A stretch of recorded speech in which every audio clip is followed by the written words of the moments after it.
Boa tarde. 13 de Rechivan, 5.785 a contar da criação. Estamos no dia 14 de novembro de 2024, que é a era comum do calendário civil. Estamos em A Tarde com a Torá, hoje, quinta-feira, quinto dia da semana, é o quinto dia para o Shabat. A partir do pôr do sol de hoje, adentramos em Erev Shabat, ou seja, a véspera de Shabat. Estamos na paraxá da semana chamada Vayierá, né? E ele apareceu falando exatamente sobre a questão do Eterno, né? Através dos anjos, ele apareceu a Avram, né? Então, não é como dizem por aí certos segmentos religiosos, que falam que Deus materializou-se em forma de anjo, que dos três anjos, um dos anjos era o próprio Deus, etc. e tal, né? Como diz a sabedoria judaica, é impossível, né, Deus materializar-se numa forma humana, ou seja ela qual for, porque o nosso mundo inferior não cabe essa revelação pessoal de Hashem. Por isso há as 10 Sefirot, que são as 10 emanações do Eterno, né? São filtros, onde começa em Keter, né, a coroa, e vai até embaixo Malchut. São 10 emanações, né, que representam a árvore da vida, que representa o corpo humano, certo? E são filtros em que sai de Keter, né, que é a primeira em cima da Sefirot, e vai passando pelos filtros, né, os outros 9, até chegar em Malchut, reinado, que é exatamente o nosso mundo inferior, né? E aí então a presença divina é conhecida como Shekhinah, que é uma presença em que o nosso universo pode suportar, principalmente o nosso mundo, o planeta Terra, pode suportar essa presença divina e fazer com que realmente, com a sua presença, através da Shekhinah, né, tudo continue existindo da forma da vontade divina, ok?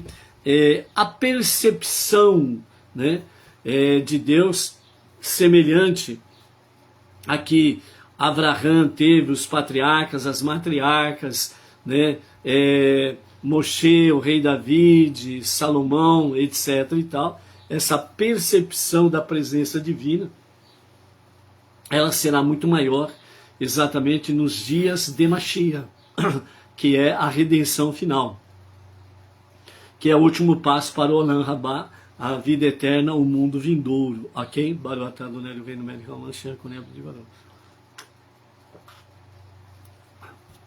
Então, por isso, os três anjos eram três anjos mesmo, certo?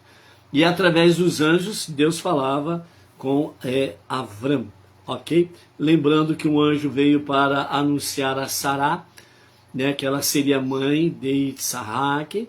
O outro anjo era incumbido de sarar, né, curar Avram, aliás, devido à sua circuncisão, Avraham, né? E o outro anjo era responsável pela destruição de Sodoma e Gomorra. Segundo os nossos sábios, falam que dos três anjos, aquele que tinha a missão específica de avisar Sará e Avraham o nascimento do filho, foi com que realmente ele terminou a sua missão e ele ascendeu aos céus, ele foi aos céus, certo? Enquanto que os outros dois anjos seguiram em direção de Sodoma e Gomorra para cumprir a missão da destruição de Sodoma e Gomorra, Sedom e Amorá, né? Hoje nós vamos ver aí algumas questões sobre Lote e suas filhas, vamos ver algumas coisas pertinentes a Sará, né? Vamos falar um pouco de Sará, e a próxima paraxá, que vai começar a partir do primeiro dia da semana, né, que é a quinta porção que nós teremos pela frente, na nova sequência, né, do ciclo 5785, que vai ser a quinta porção, nós estaremos aí falando mais uma, fazendo a conclusão com referência a Sará, ok? Falar Sara é muito bonito, né? Mais bonitinho, Sara, mas dentro do contexto da Torá é Sará, né? Então, é isso daí. A nossa reflexão de hoje, ela começa exatamente com a questão da destruição de Sodoma e Gomorra, e automaticamente com referência a Lote e as suas duas filhas, né, o incesto que aconteceu e os filhos que nasceram deles, ok? Então nós temos aí, a partir do capítulo 19, verso 21, né, onde Lote vai ser salvo, né, realmente da destruição de Sodoma e Gomorra. E nesse sentido nós temos aí, a partir do versículo 21 do capítulo 19, onde nos fala aí com referência à questão das cidades, né?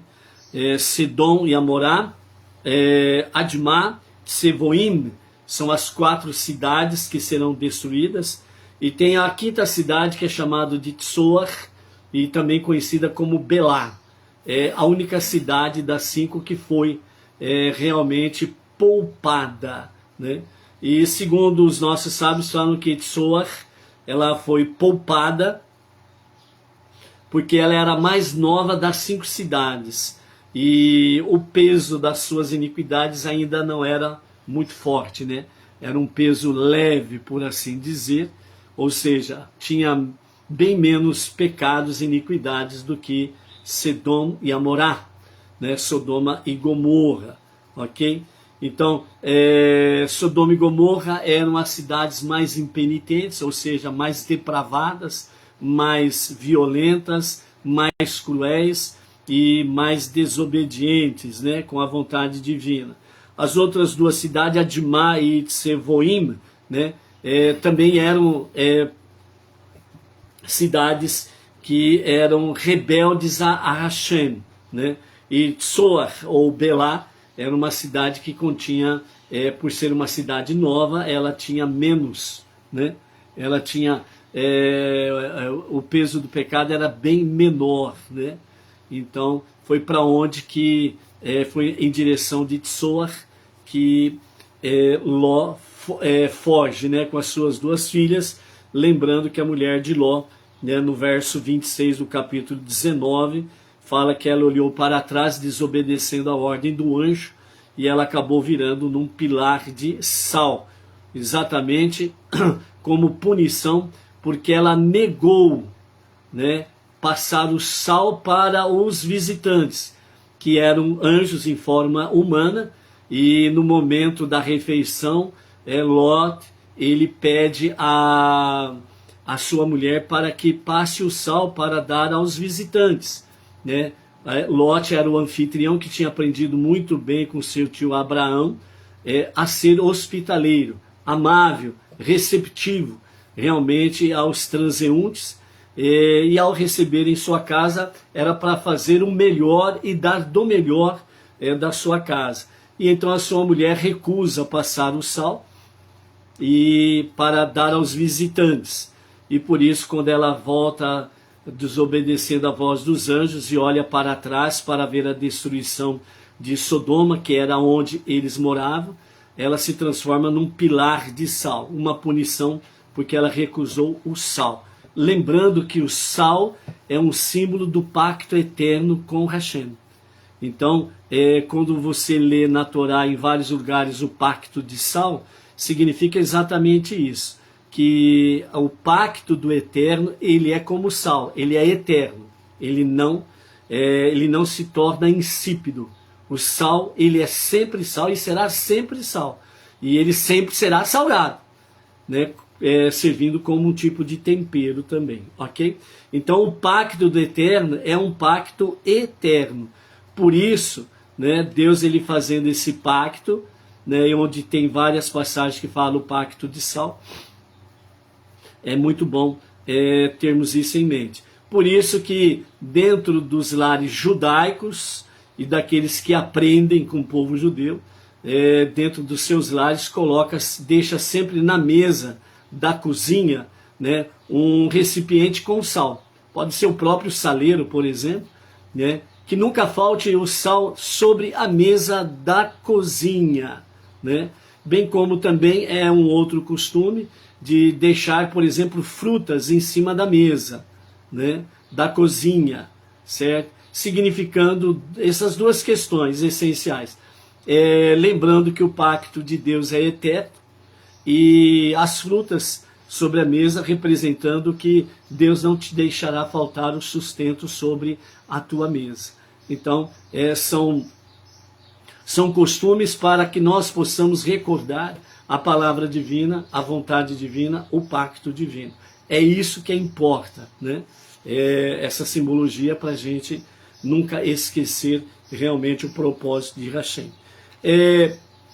Com a questão de Lot e suas duas filhas e a destruição de Sodoma e Gomorra, ou Sedom, Amorá, né, que é o nome original dentro das Escrituras. Então, no verso 24 do capítulo 19 fala, né? Deus e sua corte fez enxofre e fogo chover, né? Sobre Sedom e Amorá, que veio de Deus, que significa que veio do céu.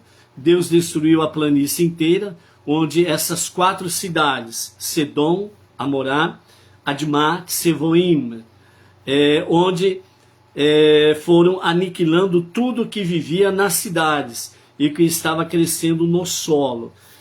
Os nossos sábios, eles ensinam, né, que por que Sodoma e Gomorra foram destruídas com enxofre e fogo, enquanto que a Admá e Sevoim, elas foram apenas destruídas.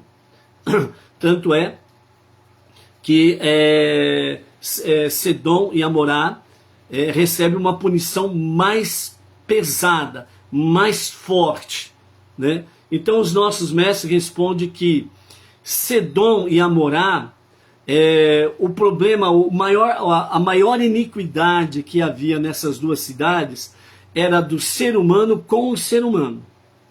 Enquanto que Admá e Sevoim, a iniquidade deles era uma rebeldia deles para com Deus. Sedom e Amorá, Sodoma e Gomorra, a iniquidade deles era ser humano contra ser humano. E Admá e Sevoim eram rebeldias contra Deus, contra Hashem. Então a pergunta é, qual que é a diferença? O certo não seria Admá e Sevoim serem punidos com mais rigor porque eles eram rebeldes contra Deus? Então os mestres falam, não. Porque Levítico 19:18 diz, amarás o teu próximo como você ama a si mesmo. E o Rabi Akiva, ele comenta assim, Levítico 19:18, amarás o teu próximo como a ti mesmo, isto é, toda a Torá. As demais questões são comentários. Ou seja, toda a Torá, ela depende, né, exatamente de Levítico 19:18. Então as escrituras, o Pentateuco, o Torá, os 5 primeiros livros bíblicos, o fundamento dele está exatamente em Levítico 19:18. Por que a tzedakah, quando você faz uma tzedakah, um ato de bondade, um ato de justiça, um ato de caridade, quando você faz a doações, ofertas e dízimos, por que a recompensa divina é mais rápida? Porque você está fazendo isso em benefício do próximo. Por isso que Malaquias fala, né, que haja mantimento na minha casa. Significa que as causas nobres, né, as comunidades, a Beneinor, as sinagogas Beneinor, para que haja exatamente o quê? Mantimento, sustento. Por quê? Para poder socorrer as pessoas. Quando você ajuda uma pessoa, seja na sua necessidade, seja ela qual for, você ajuda uma pessoa, você está fazendo a maior das mitzvah, a maior dos mandamentos. que é amar o teu próximo como você ama a si mesmo. É Levítico 19:18, é na veia, é no cerne do ser humano. Então, Sedom e Amorá, Sodoma e Gomorra, elas foram destruídas não por causa do homossexualismo, como muitos segmentos religiosos por aí ficam batendo nessa tecla. Sodoma e Gomorra foi destruído por causa do homossexualismo, o sexo depravado. Não. Não foi por isso, não, senhor. Se você foi ensinado sobre isso, você foi enganado. Mentiram para você. A maior iniquidade de Sodoma e Gomorra foi exatamente o pecado entre o ser humano contra o seu próximo. Então, em Sodoma e Gomorra, a lei era proibido praticar bondade. Proibido ajudar um pobre. Proibido dar alimentação para o necessitado. É isto que é a maior crueldade que um ser humano pode fazer. Por que você acha que lá no Salmo 92, se não me falha a memória, fala sobre a questão dos juízes corruptos, depravados na justiça, depravados moralmente, eticamente e sexualmente, é um outro problema que se torna agravante. Mas o que realmente o salmista fala ali, fala sobre, por exemplo, juízes. Por que vocês julgam a favor dos corruptos e vocês desprezam o pobre e o necessitado, o desvalido? Por que vocês, em vez de praticarem justiça, vocês praticam injustiça? Vós sois como anjos de Deus, mas como mortais tem a sua data de validade, aquela data em que os juízes vão para a terra dos pés juntos, ou a terra do silêncio. Entendeu? Então, vocês abalam os alicerces do mundo. Porque a justiça, ela é o último fronte. E se a justiça ela se torna corrupta, então não há mais esperança para ninguém. Por isso que abala os alicerces do mundo. Entendeu? Então, o que acontecia com Sodoma e Gomorra era exatamente isso. A lei era proibido fazer algo bom. Era proibido ser honesto. Era proibido amar o próximo como se ama a si mesmo. Esse era o problema de Sodoma e Gomorra.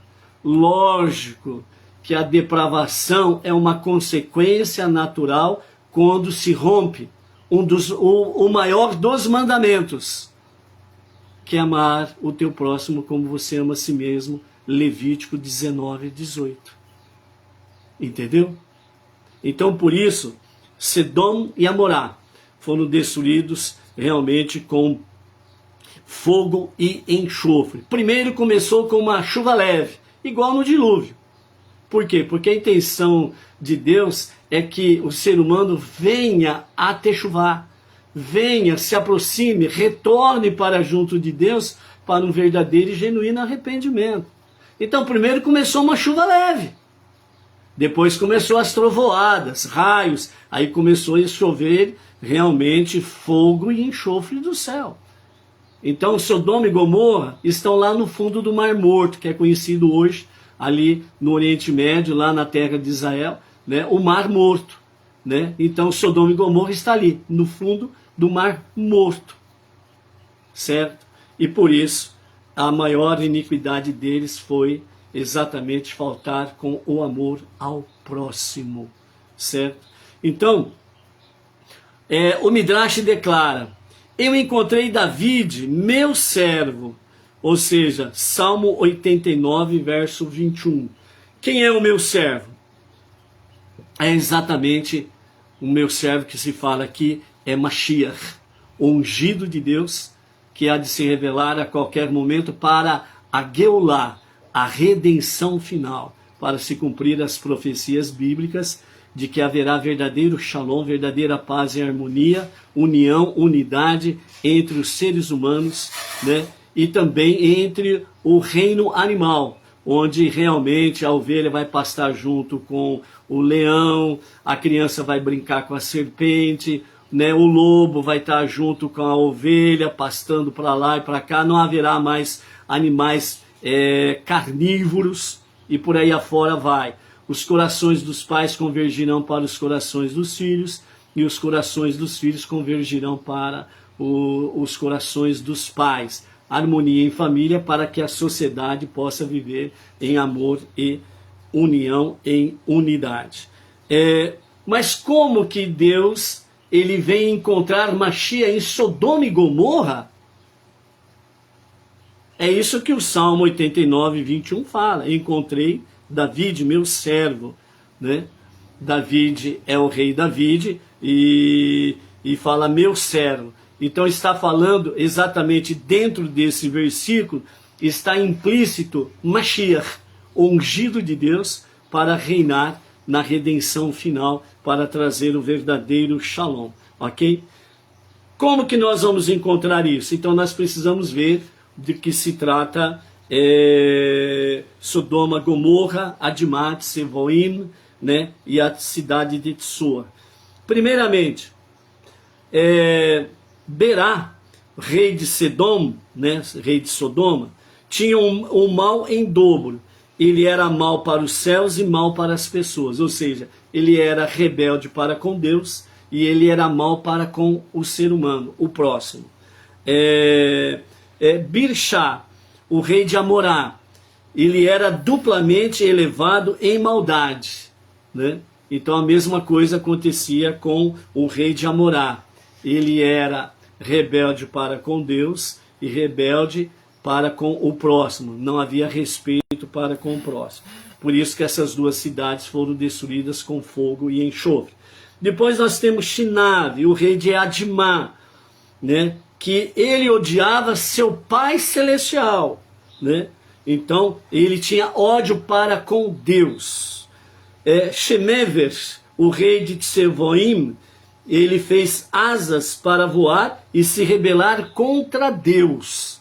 Então essas duas cidades, a rebeldia deles era contra Deus, enquanto que as duas primeiras, eles eram duplamente perversos. Eles eram rebeldes contra o Eterno e eles não tinham pingo de dó, piedade, amor para com o próximo. Então eram duplamente pecaminosos, malvados e cruéis nesse sentido aí. E enquanto que, né, como já foi dito, né, Tsor ou Belá, que era a quinta cidade, como diz o capítulo 19, verso 20, para onde Ló e as suas duas filhas se refugiaram, né? Disse Ló no verso 20 do capítulo 19: por favor, existe uma cidade onde posso me refugiar, que foi recentemente povoada e cujos pecados são pequenos. Deixe-me fugir para lá e eu sobreviverei. Ela não tem apenas alguns pecados, né? Ou seja, na balança ela estava mais leve do que as outras cidades que caíram em destruição, ok? Então aí nós temos exatamente o motivo da destruição das 4 cidades e por que a quinta cidade de Tsor foi poupada. Foi poupada exatamente pela petição de Ló. Então Ló, ele pediu pela cidade de Tsor, e a cidade de Tsor e os seus habitantes foram poupados justamente por causa do pedido de Ló. Aí fica a pergunta: por que Ló não retornou para junto do seu tio e fosse voltar a viver junto com seu tio Abraão? O Talmud e a Mishnah, não é? Os sábios, eles explicam que se Ló voltasse a conviver junto com Abraão, ele seria contado como um perverso, um ímpio. Porque ele, perto de Abraão, seria exatamente um perverso, um ímpio. Mas ele indo para a cidade de Soar, ele continuava sendo um homem justo, com as suas falhas, seus defeitos, seus pecados, mas ele continuava sendo um homem justo, porque os outros eram da pior espécie. Então ainda ele teria o favor divino para com ele. Se ele retornasse junto do seu tio Abraão, ele já não teria esse favor. Por quê? Porque ele, perto de Abraão, com tudo que aconteceu entre eles, ele seria encarado e contado como um perverso, um ímpio. Então Deus também lhe atendeu o pedido de Ló e deixou ele se refugiar em Tsoar. E quando ele se aproxima de Tsoar, né, ele não quer ir na cidade. Então ele vai para uma caverna, se refugia em uma caverna. E aí depois de algum momento, né, as suas duas filhas, principalmente a mais velha, ela fala para a sua irmã mais nova, só sobrou nós duas e o pai. E o pai está velho e não tem filho homem. Né? Não vai dar para perpetuar a geração do nosso pai. Então a mais velha, ela deu a ideia de embriagar o pai, pernoitar com ele para engravidar, para dar continuidade à linhagem. Né? E a mesma coisa aconteceu na primeira, o plano foi colocado em ação na primeira noite com a mais velha e na segunda noite com a mais nova, certo? E aí nós temos exatamente o que? A mais velha, ela deu à luz a um filho, né? Onde vem toda a descendência dos Moabitas. E a mais nova, ela deu à luz a um filho que deu realmente a descendência dos Amonitas. Mas o Salmo, voltando ao Salmo, né, 89, 21, né, segundo o Midrash declara, eu encontrei David, meu servo, que está implícito Mashiach. Né?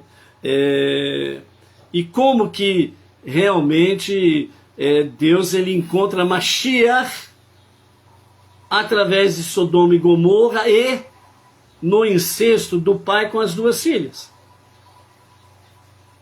Vejam bem que a filha mais velha, ela deu à luz a um filho para o seu pai, para dar continuidade à geração do seu pai. E através, né, de Moab, né, que descende de todos os Moabitas, nós vamos encontrar Ruth, a mulher moabita que se converteu ao judaísmo e ela tornou-se avó do rei David. E, por tornar-se avó do rei David, a linhagem de Mashiach, ela vem exatamente do rei David. Entendeu? A origem para Mashiach está aqui, ó.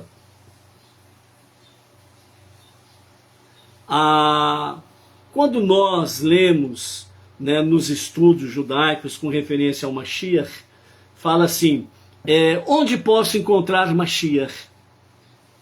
Então a resposta é, você encontrará Mashiach nas portas de Roma. Não é no portal de Jerusalém, é na porta de Roma. Ou seja, aquilo que parece escuro tem uma luz que brilha.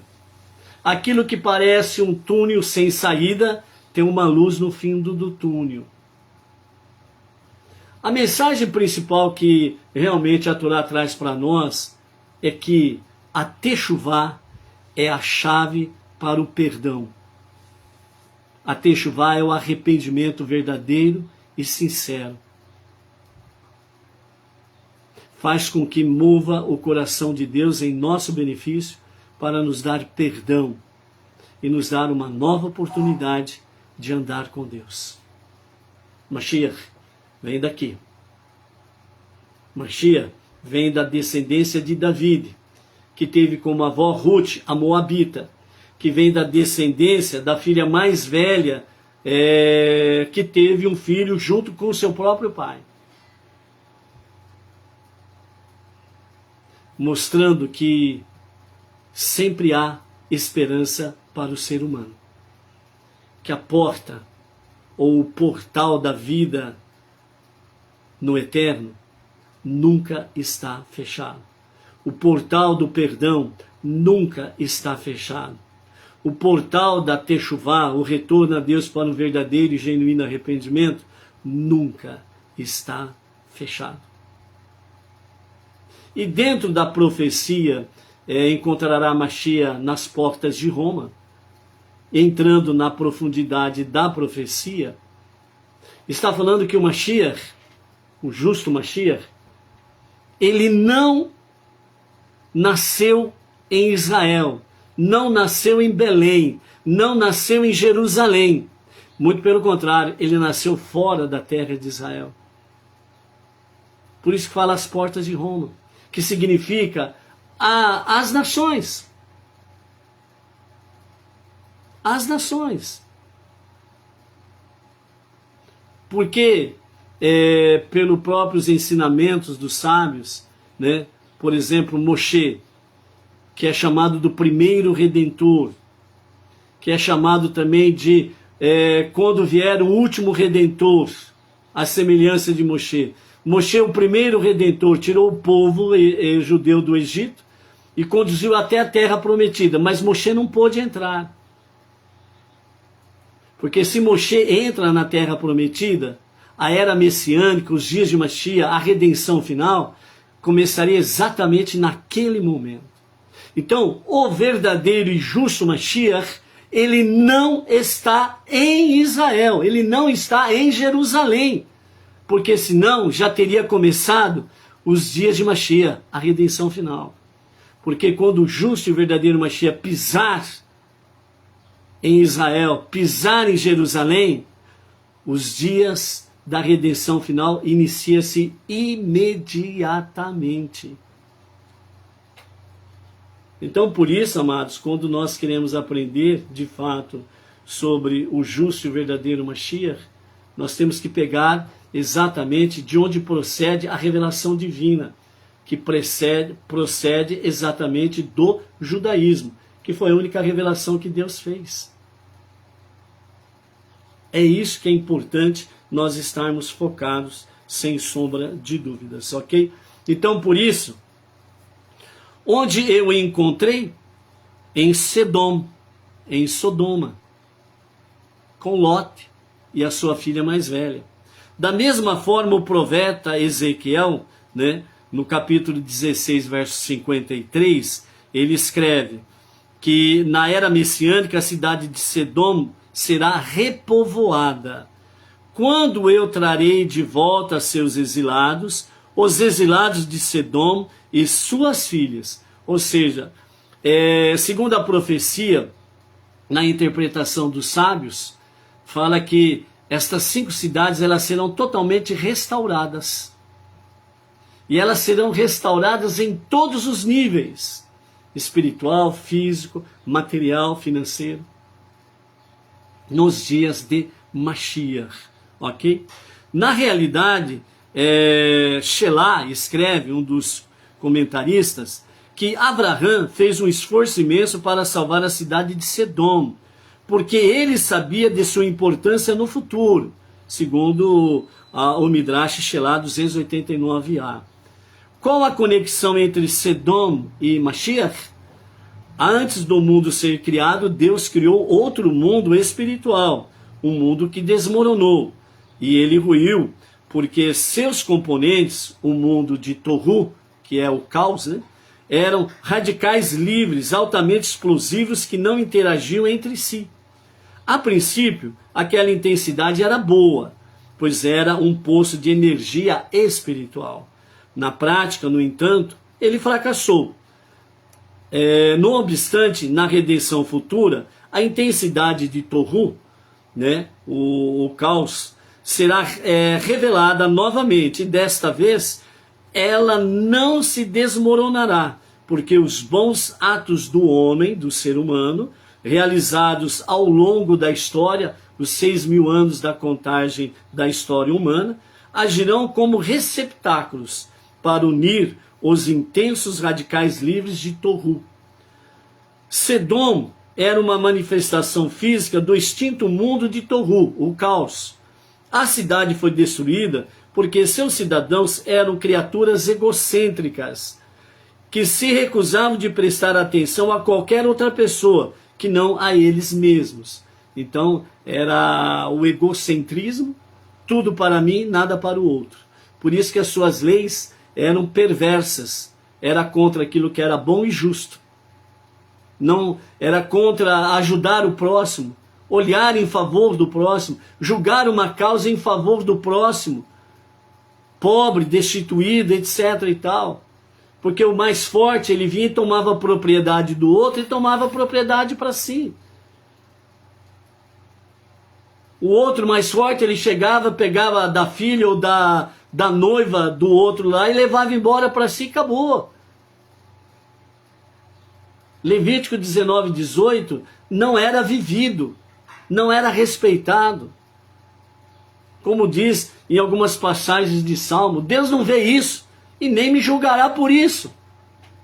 Então, por isso, duplamente perversos, porque falavam que Deus não via, que Deus não ia julgá-los por isso, e ao mesmo tempo a falta de amor para com o próximo, ok?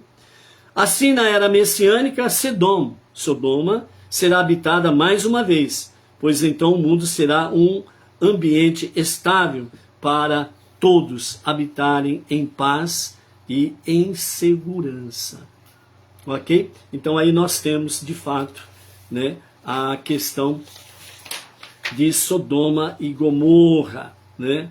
Temos aí Ruth, né? Falamos de Ruth, que vem da filha mais velha, né? A Moabita, a descendência de Moab, e Ruth é a avó do rei David, e David é o precessor de Machia. E do lado da filha mais nova, né?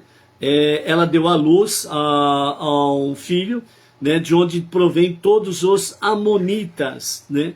E dela, da filha mais nova, vem os amonitas, que futuramente vem dentro dessa descendência dos amonitas, Naamá. Naamá. Quem é Naamá? Naamá, ela foi esposa do rei Salomão, que deu à luz ao rei Rehavam, né? Que foi um rei justo também nos seus dias, ok? Então, dos amonitas vem a futura esposa do rei Salomão, Naamá. E dessa forma nós temos aí então as filhas de Lote, puderam sobreviver à aniquilação, né? Em consideração as duas preciosas almas de Ruth e Naamá, né? Então as duas descendentes de Lote com as suas filhas, ok? Para nós finalizarmos, vamos falar alguma coisa sobre a primeira matriarca, Sará, né? Que para ficar bem na memória. A próxima paraxá, que vai começar no próximo domingo, e no shiur que nós vamos ter, né, no terceiro dia da semana, sobre a próxima paraxá chamada Haye Sará, que é a vida de Sara, nós estaremos concluindo, né, a reflexão sobre Sará, ok? Então, Sará era a esposa de Abraão e a primeira das 4 matriarcas da nação judaica. Ela é amplamente conhecida como Sará Imeinu, que significa Sará, a nossa mãe. Junto com seu marido, o patriarca Abraão, Sará foi fundamental para ensinar milhares de pessoas sobre o monoteísmo, a crença em um só Deus, conforme está em Bereshit, Gênesis 12:5. Conhecida por sua gentileza e hospitalidade, Sará recebeu de braços abertos todos que visitavam a sua tenda. Ela era estéril por muitos anos, assim o foi, por meio de dor e turbulência. Sara finalmente dá à luz a Isaac, o segundo de nossos patriarcas, né, aos 90 anos de idade. Sará tinha quando deu à luz a Isaac. Ela foi enterrada em Hebrom, na caverna dos patriarcas, a gruta de Marpelá, que Abraão adquiriu através de um contrato de compra, como está em Gênesis capítulo 23. Sará nasceu no ano 1803, antes da Era Comum, né, que corresponde ao ano de 1958, desde a criação. Né? Para Haram, irmão de Abraão, ela se casou com seu tio Abraão, que era 10 anos mais velho que ela. Abraão havia descoberto a existência do verdadeiro Deus e desprezava a adoração de ídolos das pessoas ao seu redor. Abraão arriscou sua vida, mostrando e ensinando as pessoas sobre o único Deus. Abraão e Sará espalharam a teologia monoteísta para todos. Abraão orientava os homens, enquanto Sará influenciava as mulheres. Então Deus apareceu a Abraão e lhe disse para deixar sua terra, o local de seu nascimento, e viajar para um destino novo e desconhecido. Gênesis 12. Abraão e Sará, com 75 e 65 anos respectivamente, deixaram Harã, né, onde sua família se estabeleceu depois de deixar Ur-Kasdim, famoso Ur dos Caldeus, e estabeleceram em Canaã. No entanto, a fome chegou na terra e Abraão e Sará tiveram que descer para o Egito. Abraão escondeu sua esposa em uma caixa grande e a instruiu a dizer, no caso de ser pega, descoberta, que ela era irmã e não uma esposa. Os egípcios descobriram a bela Sará e a deram ao faraó como esposa, poupando a vida de Abraão. Sará rezou a Deus e o faraó foi atingido por pragas naquela mesma noite. O faraó percebeu seu erro e enviou Sará de volta a Abraão. Junto com os presentes que ele deu a Abraão, o faraó também deu a sua filha, Agar. Foi aí que Agar entra na história e na vida de Abraão e Sará. E essa sequência de eventos, né, se repetiu quando Abraão e Sara estavam peregrinando em Gerar, como diz o capítulo 20, após a destruição de Sodoma. Abraão se apresentou como seu irmão em Abimelech, o rei dos filisteus, agora no reino dos filisteus, que prontamente a pegou para ser sua esposa. Deus apareceu a Abimelech em um sonho, ameaçando-o de morte, se ele não libertasse Sará. Ele imediatamente devolveu Sará ao seu marido Abraão. Sara era estéril. Depois que Abraão e Sará viveram na terra prometida cerca de 10 anos, e ela não foi abençoada com um filho, Sara decidiu então fazer um sacrifício supremo e oferecer Agar como uma segunda esposa para Abraão, que lhe daria um filho, né? E assim daria uma vida duradoura, um legado. Agar deu à luz ao filho Ismael, mas Deus pretendia que Sara também se tornasse mãe. Capítulo 16. Sarai, que era conhecida, né? Sará, ela tinha 2 nomes anteriores. Sará foi o terceiro nome. Era Sarai, e também ela era conhecida como Iscar, que também está lá no capítulo 11, verso 29 de Gênesis, ok? Então, Sarai significa minha princesa, enquanto Abraão era conhecido como Avram, que significa pai de Aram, né? Sara também tinha outro nome, Iscar, que foi traduzido para o português como Jéssica, né? Então o nome Jéssica, ela tem raiz em Sarai, ou Sará, né? No outro nome que ela tem, Iscar, ok? Que significa profeta, porque ela era uma profetisa e tinha a capacidade de ver o futuro. Ela também era chamada de vidente, porque as pessoas costumavam contemplar a sua beleza. Em uma cerimônia dramática, conhecida como aliança entre as partes, Deus falou com Abraão, prometendo-lhe grande riqueza e recompensa.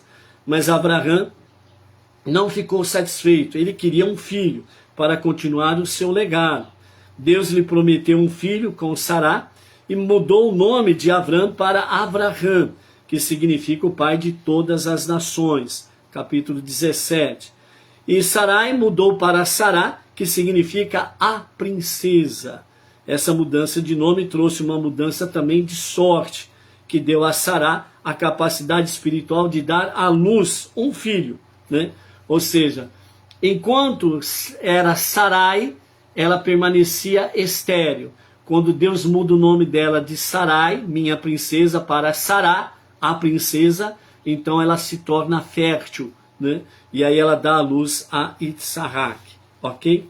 Seguindo as ordens de Deus, né? Aos 99 anos de Avraham e 89 anos de Sará, né? Avraham foi circuncidado com 99 anos de idade. Quando ele se recuperou, ele rezou para que Deus lhe enviasse convidados, pois inicialmente Deus fez o dia extremamente quente para que nenhum viajante o perturbasse enquanto ele se recuperava. Ou seja, ele precisava de 3 dias para se recuperar da circuncisão. Não tinha anestesia, era tudo ao vivo e a cores, com muita dor, com muito sofrimento e, sem sombra de dúvidas, com muitas lágrimas também. Deus fez o dia extremamente quente para que não houvesse transeuntes, porque Avraham, ele era muito hospitaleiro. Então, se passasse alguém por ali, mesmo com toda a dor e sofrimento, ele ia praticar hospitalidade. Então, Deus o poupou para que ele pudesse se recuperar adequadamente, ok? Suas orações foram atendidas no 3º dia, quando os 3 anjos, em forma humana, se apresentaram ali em Mamre, né? E ali, então, Avraham, ele pratica a hospitalidade, ok?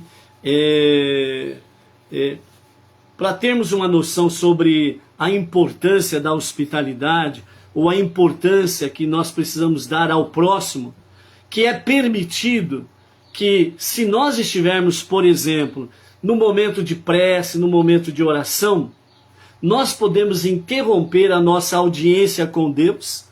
Lembre-se que você falar com Deus através de preces, orações, você estar na presença divina, numa conversação divina, você está numa audiência com o Rei dos Reis dos Reis. Você está em audiência com o Pai das Misericórdias. Você está em audiência com o Pai Celestial. Você está em audiência, presença divina. Então, para você praticar o amor ao próximo como você ama a si mesmo, somente nesse caso é permitido você interromper a sua audiência com o Eterno para poder atender o próximo. E foi o que aconteceu com Avraham no 3º dia. Ele estava no seu momento de preces, em audiência com Hashem. Mas ele interrompeu essa audiência, as suas preces, para poder atender aqueles 3 transeuntes que estavam aparecendo ali. Ele não sabia que eram anjos. Para praticar a hospitalidade, o amor ao próximo. Amarás o teu próximo como você ama a si mesmo. Está em Levítico 19:18, onde o rabino Akiva, disse: isto é toda a Torá, os 5 primeiros livros bíblicos, ou Pentateuco, como queira. Isto é tudo a Torá. As demais questões são comentários. Então, vejam a força deste mandamento.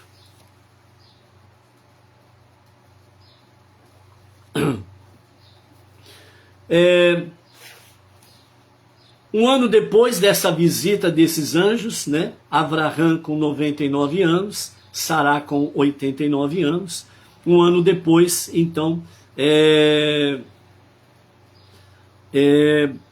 Avraham e Sará, né, eles realmente têm um filho, e chama Isaac, aquele que ri, né, porque Sara riu, né, e dessa forma, então, com profunda alegria, né, eles organizam uma festa comemorativa em homenagem ao seu precioso filho, para demonstrar que o menino era seu próprio filho. Sará também amamentou os filhos de muitas mulheres, capítulo 21, nos relata isso daí. nesse sentido, né, com os comentários dos nossos mestres, né, principalmente pelo conhecimento através da Torá oral, isso aconteceu logo após quando Sará ela foi levada ao rei filisteu, né, Abimelech, como esposa. E Deus se revelou a Abimelech para que não tocasse nela, certo? Que ele morreria, sem sombra de dúvidas.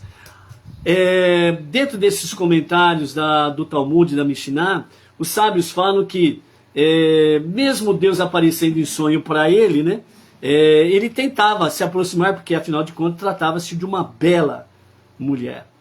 E toda vez que ele tentava se aproximar dela, né, Sara dava ordem ao seu anjo, e o anjo partia para cima de Abimelech e dava uma boa surra nele.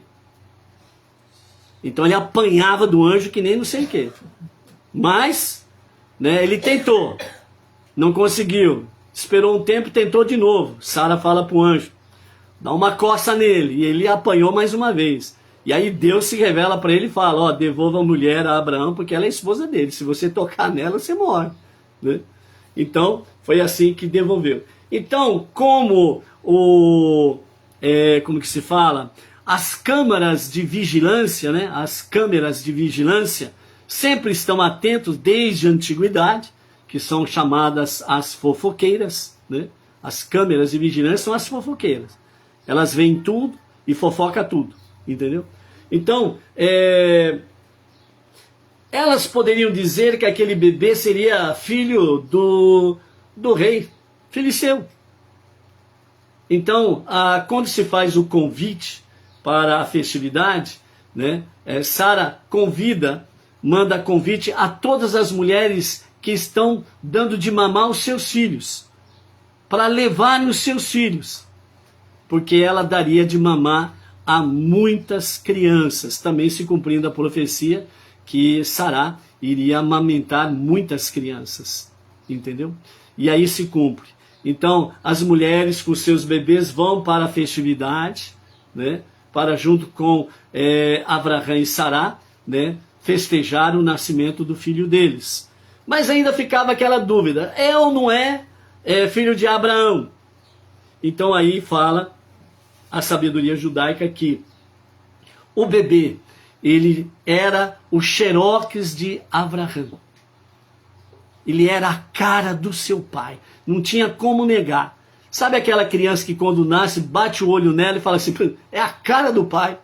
Aí a mãe diz assim, eu fico 9 meses carregando essa criança e quando nasce 100% a cara do pai.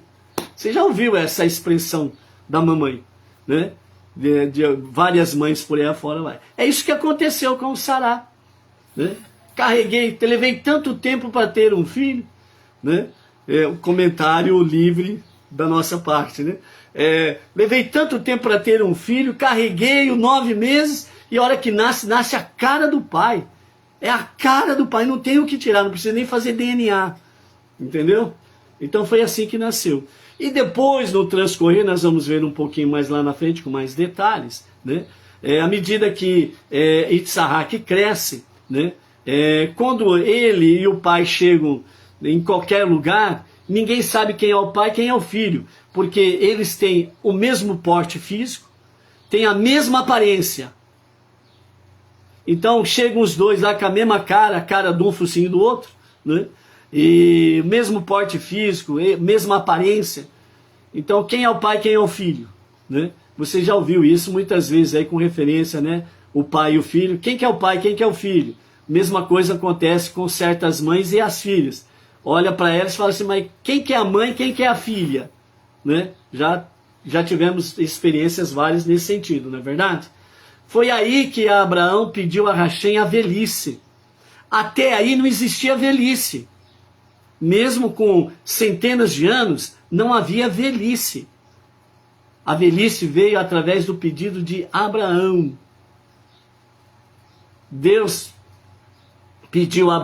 Abraão pediu a Deus, né? Faz-me velho, com características de velho, para que as pessoas saibam quem é o pai e quem é o filho. E foi aí que Abraão começou a ficar velho, né? enrugado, com a aparência de velho mesmo, etc, etc e tal.